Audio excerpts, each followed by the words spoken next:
I'm Jeanette Keynes and I'm from Jewelry Arts Inc. So in this video, I'm going to show you Chasing and Repousse 5.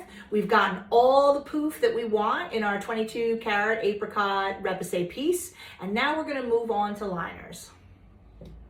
So my next stage, I'm going to start using some liners. Coincidentally enough, are what you use to make lines. Now my wires there are already really doing the main job of the delineation, but I kind of want to work next to them with these a little bit, and maybe I'm just trying to get a better outline and better contrast between flat and poof.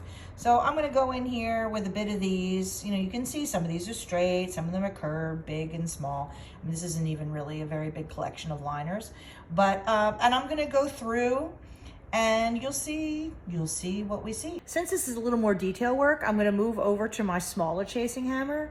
This is actually a Korean chasing hammer. I thought it was Japanese, so I'm sorry, little hammer. I kind of misnamed you or misplaced you. At any rate, this is the one that I really like to use when I'm doing small details. You know, like this is not your big, like this is the big thing for like putting in big poofs. But I love this because this tool has just like a great whip. It's top heavy, meaning it almost just sort of does the work for you. It has a great whip to it. So, and also, you know, like I don't want to like wham these lines in here so deep that I go through the metal or something like that. So this is going to be the way I want to start.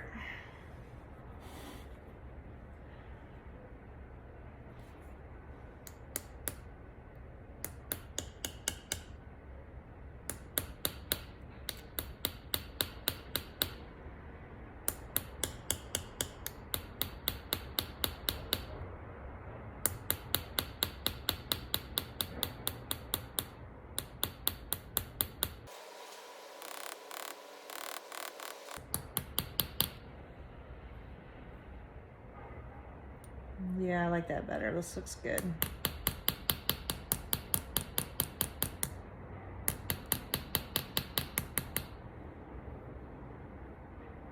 Yeah, that's nice.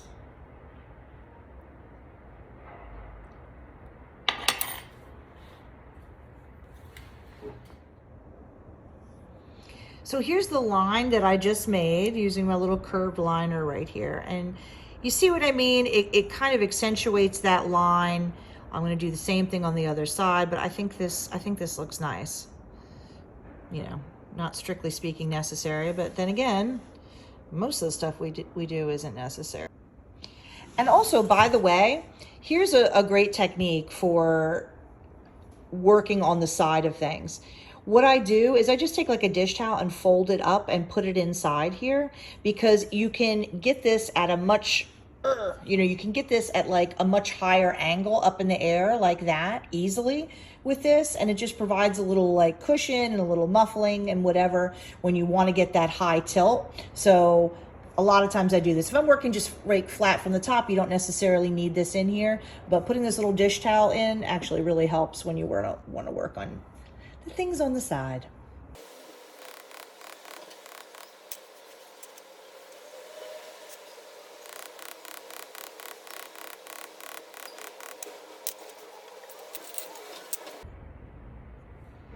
And just so you know what I'm doing when I'm sitting here staring at these is I'm just looking at the curve that I have here, and then I look at my tools and I'm trying to find a curve that matches it, you know, as closely as possible. Now, if I do this and I really find that I have something that I don't have that I need, I can make one, but I think I've got enough here of straight and curved that I should be able to make this do what I want.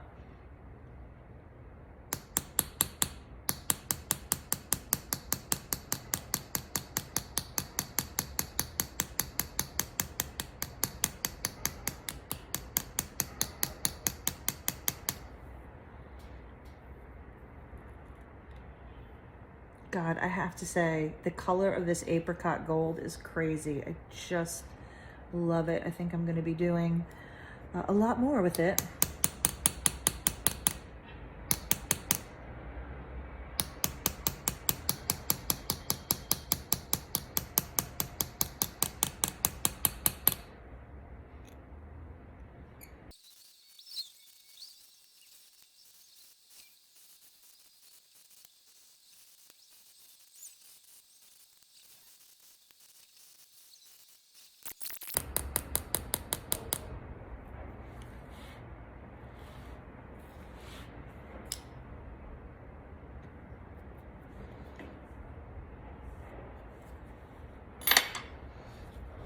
So I'm going to do a little close-up and kind of show you just what this has done so far.